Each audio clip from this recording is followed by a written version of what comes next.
اعوذ باللہ من الشیطان الرجیم بسم اللہ الرحمن الرحیم سورہ توبہ آیت نمبر 30۔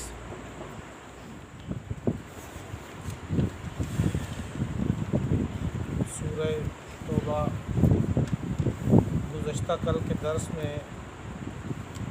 اللہ جل شانہ نے فرمایا تھا لقد نصرکم اللہ فی مواطن کثیرہ کہ جنگ کے اندر ہار جیت وہ اللہ کی طرف سے ہے، تعداد کا کم ہونا یا زیادہ ہونا یہ ہار جیت کے اندر مؤثر نہیں ہے۔ جس طرح غزوہ حنین میں تمہیں اپنی تعداد کی کثرت نے تمہیں تعجب میں ڈالا، فلم تغن عنکم شیئا، اور اس تعداد کی اس کثرت نے تمہیں کچھ فائدہ نہیں کیا اور زمین تم پر تنگ ہونے لگی۔ پھر اللہ تعالیٰ نے خصوصی مدد کی اور تمہیں وعذب الذین کفروا، پھر کافروں کو عذاب دیا، وذالک جزاء الکافرین۔ اس کے ساتھ دوسری بات فرمائی تھی ارشاد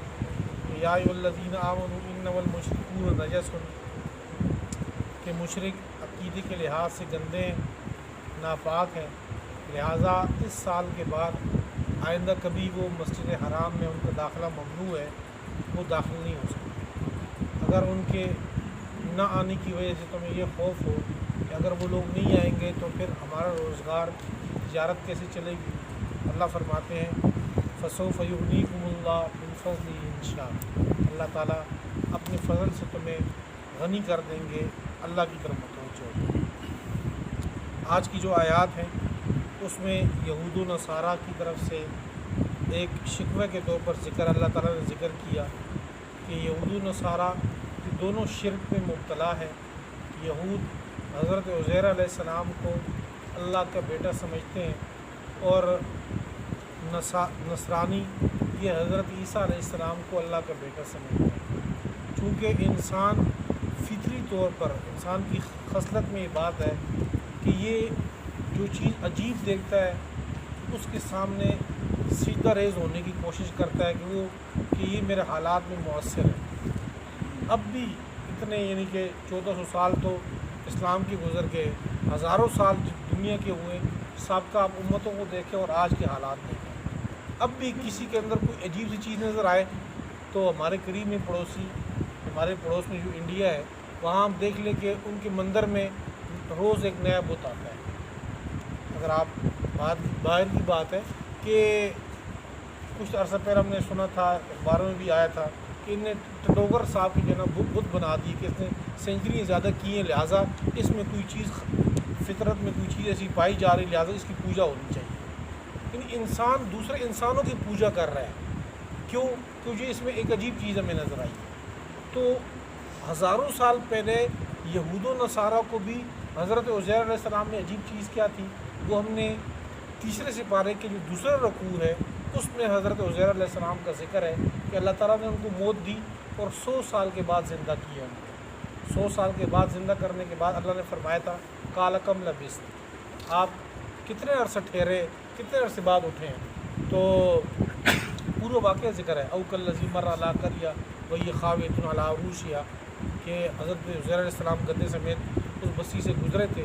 ان کے دل میں خیال گزرا کہ اللہ تعالیٰ یہ کیسے زندہ کریں گے؟ تو اللہ تعالیٰ نے کہا اچھا، پھر آپ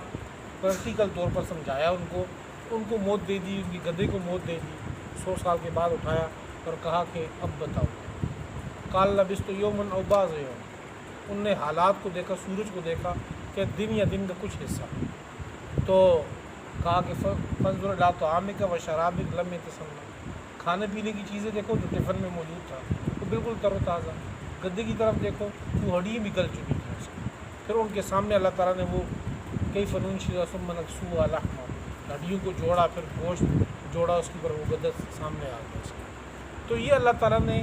ہر کے عادت کے طور پر ان کے ساتھ یہ کام کیا کہ ان کو سمجھایا کہ اللہ تعالیٰ کل آخرت میں لوگوں کو یوں زندہ کریں گے۔ تو یہود کے ایک گروہ نے یہ سمجھا کہ شاید ان کے اندر خود کوئی عجیب چیز نظر ہے، انہی کو سیدھا کرنے لگ گئے، حضرت عزیر علیہ السلام کو اللہ کا بیٹا سمجھتے ہیں۔ حضرت عیسیٰ علیہ السلام کو ہم نے جا بجا پیچھے پڑھ لیا ہے کہ ان کے پاس اللہ تعالیٰ نے معجزات دیے، خرق عادت کے طور پر اگر وہ مٹی سے کوئی چیز بناتے، پھونک مارتے تو وہ ہوا میں اڑنے لگتے، مردوں کو زندہ کرتے۔ تو اس قسم کی جب وہ خرق عادت کی چیزیں دیکھ لی تو اسی کو سجدہ کرنے لگ گئے، کہ بجائے اس کے کہ وہ دیکھتے کہ ان کو یہ پاور کس نے دی ہے، یہ قوت کہاں سے آئی ہے، اس کے بجائے وہ یہ سمجھنے لگ گئے کہ شاید یہ قوت ان کی ذاتی ہے، تو انہی کو سجدہ کرنے لگ گئے۔ تو یہ ہزاروں سال سے چلا آ رہا ہے، اور اب بھی یہ دستور چلا آ رہا ہے کہ جب بھی کوئی عجیب چیز نظر آتی ہے تو فوراً اس کی طرف لوگ گر پڑتے ہیں اور سجدہ کرنے لگتے ہیں۔ اور دجال جب آئے گا،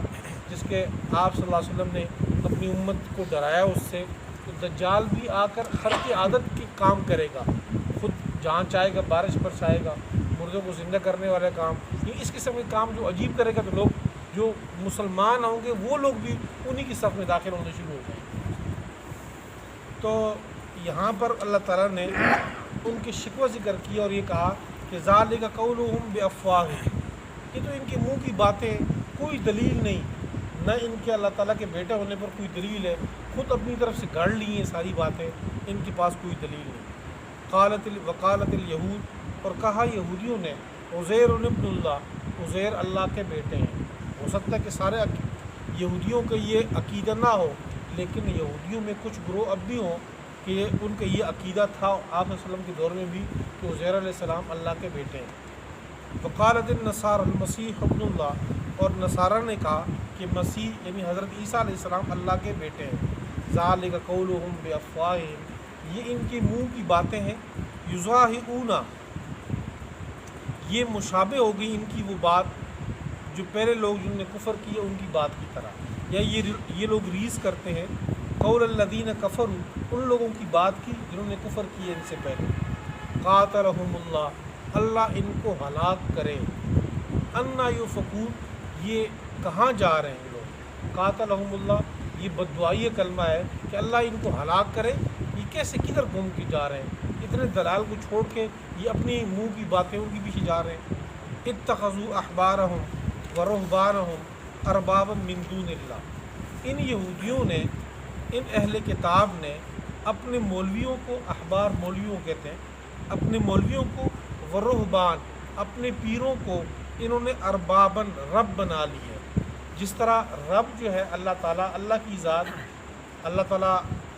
سے ہم مانگتے ہیں تو یہ سجدہ کرتے ہیں، اللہ تعالیٰ کی ذات حلال کرتی ہے، حرام کوئی چیز بتاتی کہ بھی فلاں چیز حرام ہے اس سے بچو۔ تو یہود و نصارہ نے اپنے جو علماء تھے، اپنے جو ان کے پیر تھے بڑے، ان کے سامنے وہ سجدہ ریز ہونے لگ گئے، اور وہ جو چیز اپنی طرف سے حرام بتلاتے اس کو حرام سمجھتے، وہ کسی چیز کو حلال بتاتے تو وہ کام کرنے لگتے۔ تو جو کام رب کا تھا، وہ رب کے حقوق وہ اپنے علماء کو اور ان پیروں کو دینے لگ گئے۔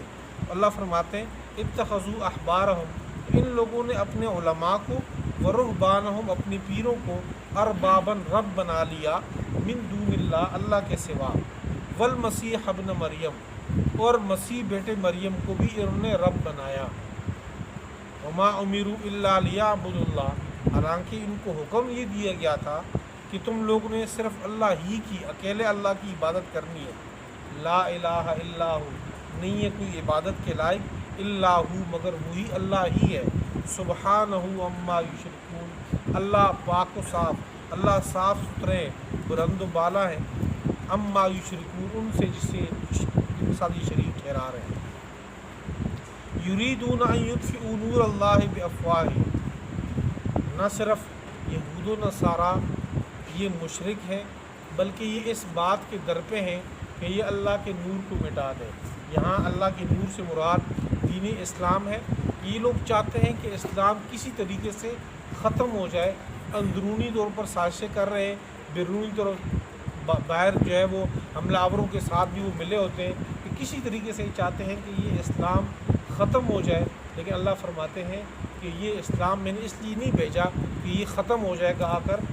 مشکل سے مشکل حالات امت پہ آتے رہے ہیں، لیکن امت اللہ تعالیٰ نے اس کو پہنچایا ہر جگہ پہ۔ آپ دیکھ لیں 1400 سال تقریباً گزر چکے ہیں، اتار چڑھاؤ امت کے حالات میں آیا ہے،